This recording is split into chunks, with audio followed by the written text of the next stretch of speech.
Hello বন্ধুরা, right medicine চ্যানেলে আপনাদের স্বাগতম। বন্ধুরা, আপনার কি মিসক্যারেজ বা বাচ্চা নষ্ট হয়ে যাওয়ার সমস্যা আছে?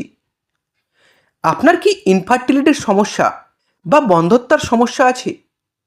তাহলে বন্ধুরা এই ভিডিওটি আপনার জন্য খুবই গুরুত্বপূর্ণ, কারণ আজকে আমি আলোচনা করব খুবই কার্যকর মেডিসিন ডুপাস্টন 10 mg ট্যাবলেট সম্পর্কে।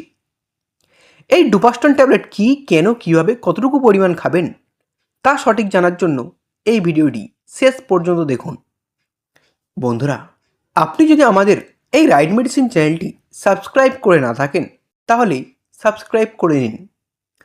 এই ডুপাস্টন ট্যাবলেটটি তৈরি করে থাকেন অ্যাবট ফার্মাসিউটিক্যাল কোম্পানি। এটি একটি স্ট্রিপে 10টি করে ট্যাবলেট পাওয়া যায়, যার দাম মাত্র 902 টাকা। বন্ধুরা, এই ডুপাস্টন ট্যাবলেটটি একটি হরমোন সাপ্লিমেন্ট, যার প্রধান উপাদান হল ডাইডোজেস্টেরন।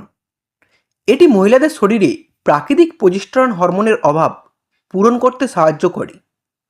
এই প্রোজেস্টেরন মহিলাদের শরীরের জন্য অত্যন্ত প্রয়োজনীয় একটি হরমোন, বিশেষ করে মহিলাদের প্রজনন ক্ষমতা এবং গর্ভাবস্থা বজায় রাখার জন্য খুবই প্রয়োজন। এই ট্যাবলেটটি ডাক্তারবাবুরা দিয়ে থাকেন মিসক্যারেজ বা গর্ভপাতের সমস্যায়।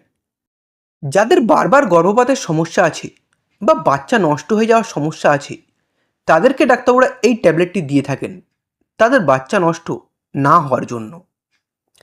এছাড়াও এটি মাসিকের সমস্যায় ডাক্তারবাবুরা দিয়ে থাকেন।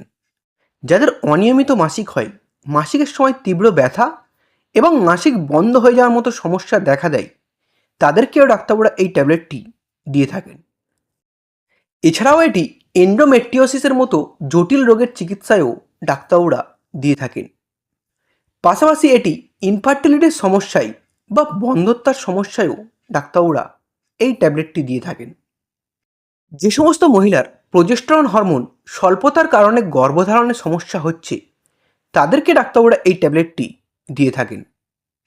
বন্ধুরা, এই ট্যাবলেটটির খাওয়ার নিয়ম অবশ্যই আপনি আপনার ডাক্তারবাবুর দেওয়া ডোজ অনুযায়ী খাবেন, কারণ এটির রোগের ধরন অনুযায়ী ডাক্তারবাবুরা বিভিন্ন ধরনের ডোজ দিয়ে থাকেন।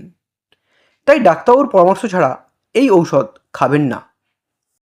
এটির কিছু কমন সাইড এফেক্ট দেখা দিতে পারে, যেমন মাথা ব্যথা, মাইগ্রেন, বমি বমি ভাব বা স্তন্যে ব্যথা হওয়ার সমস্যা হতে পারে।